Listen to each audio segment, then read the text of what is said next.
Hi. When Esther is listening back to the recording, just want to tell her how much I love her and appreciate that she does this. So. She will listen, and she will like that. Great. So my question is about thought and effort in changing thought, like all of that. I've been listening to you for a little while, and I'm also a coach, so I kind of work with others, and so a lot of what I've learned from you has been so useful. But I don't know if I hear clearly, because I hear you sometimes talk about two things. Yes. Right? Which is, and it's the thing you say about the deliberate, art of deliberate, and then the allowing. It's a fine line, isn't it? Because when you try hard, you're focused on a problem that you're trying to overcome. Yeah. So the problem is what's most active in your vibration. When you chill out, now you're allowing the solution to come. So just ask yourself, maybe the easy analogy or association would be, when you feel yourself trying, just stop and say, is that cork floating? Or is my effort, have I got hold of the cork and I'm drowning it? Got it. And I think what I'm seeing is that, you know, we create our own reality, and we create our reality by the thoughts we give attention to. So that the only thing And it's the steadiness of it too. A fleeting thought doesn't have much creation power. Got it. But those beliefs, which are just thoughts that you continue to think, that's broadcasting that you continue to broadcast. So at any moment, there is nothing going on out there. I say, you know, oh, I got angry because the kids did this, or I got worried because this happened with a client. Right? But there is nothing going on out there. Well, it is my thought to it that gives me this experience. Here's the thing. You might ask yourself, is my intention to broadcast because of my alignment, or to broadcast in response to things? Am I an actionary or a reactionary? Am I reacting? Because even if it's positive things that you're reacting to, you're still training reaction out of yourself. Outside, yeah. So if good things are happening, you react in a positive way. If bad things are happening, you react in a negative way. And in either case, you're not really controlling your own ship. But the ship we're controlling this is an inside-out reality. It appears. Let's say that in the way we've been saying it today. It's a source energy to physical. In other words, source energy out. The source within me, inside out. So inside out, yes. Yeah. And I don't mean me, but yes, the source that is me in an expression. Yes. Right? And source only expresses. Right? So that's what infinite. Source only expresses love and knowing and that upliftment. vibration. Yes. And the only thing I could possibly do is either allow or interfere with that. Yeah. So I am either allowing the source that is me to express, or I interfere. And the way I interfere is I get a thought. Yeah.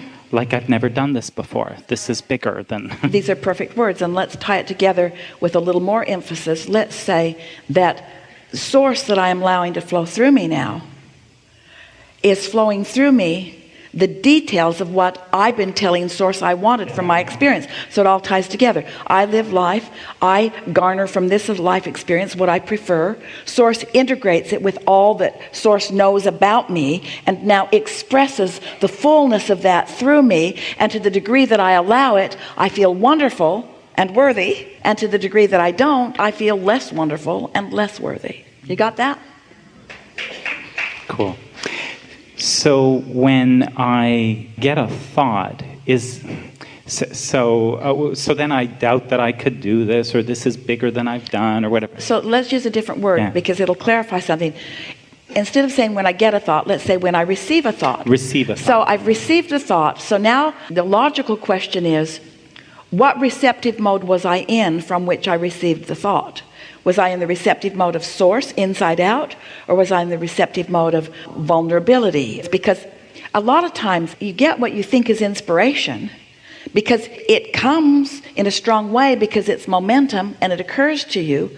But unless you've really practiced being in alignment, sometimes you can't tell if you're getting it from broader perspective or from... So I get that. And this is something that shifted for me in the way I guide my clients and myself. Because I used to say, and would talk about, well, it's like change that thought. Like when you catch that it's a doubt or a fear or a worry or an anxiety, okay, well then change that thought. And that's not possible. Well, it is if you catch it early Okay. enough. That's the rumble strip analogy that we're offering. Sometimes you can if you catch it early enough. So can I ask technically, Yes?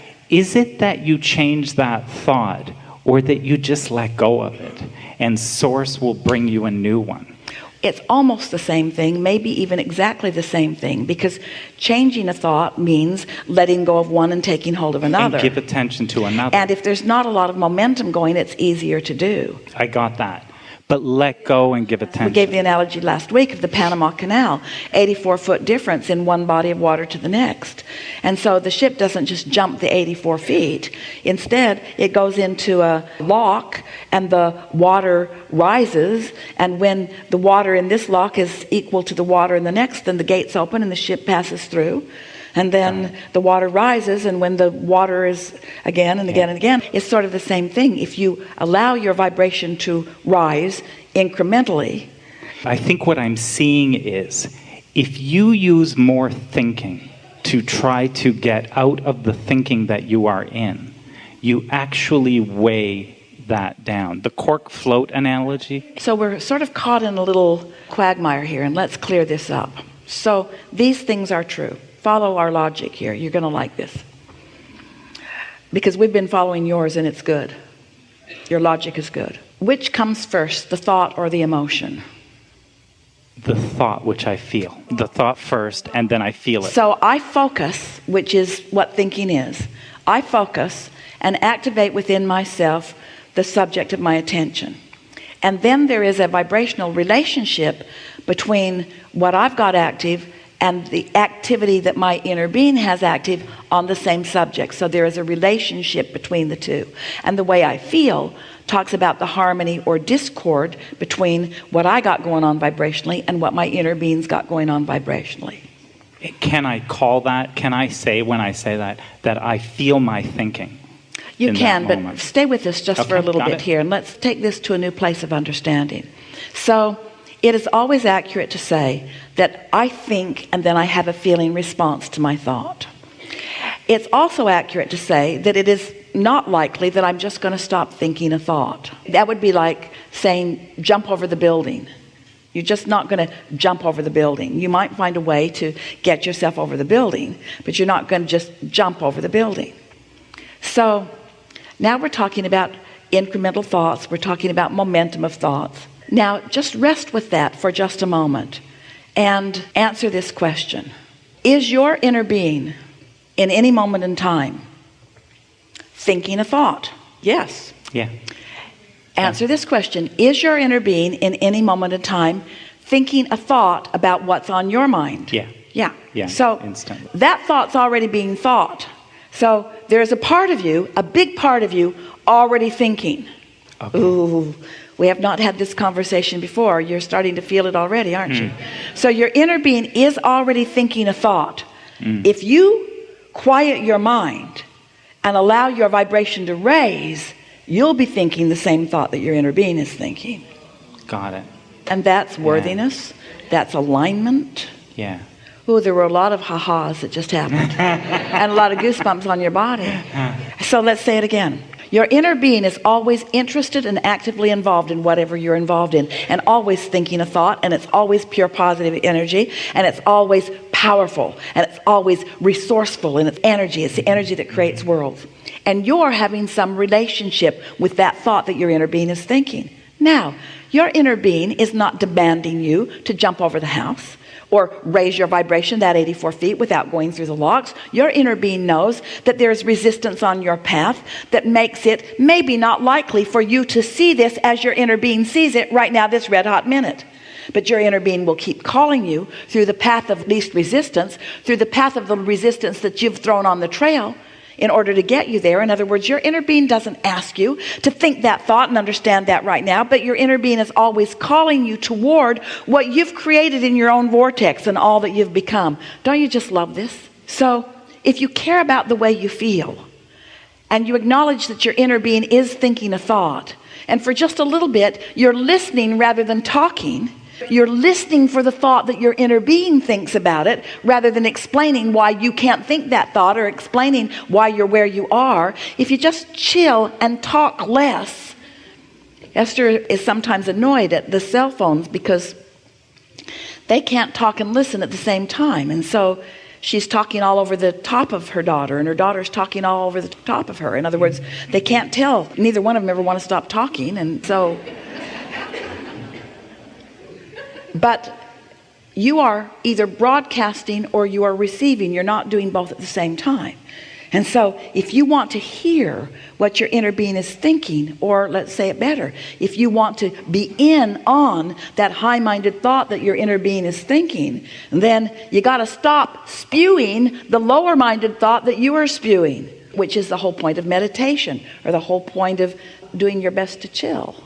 But to your point, you can't just stop thinking a thought. So you want to think the thoughts that let you go up the locks in the Panama Canal. Just try to find a thought that feels a little better, and a thought that feels a little better, and a thought that feels a little better, and a thought that feels a little better. And before you know it, you're in range, and now you're receiving the thought that your inner being is thinking about this. Great. And the stop talking so you can listen is also in the thinking. Or, good words, stop broadcasting so you can receive. Stop broadcasting for just a minute and see what you can pick up from the ethers. Yeah.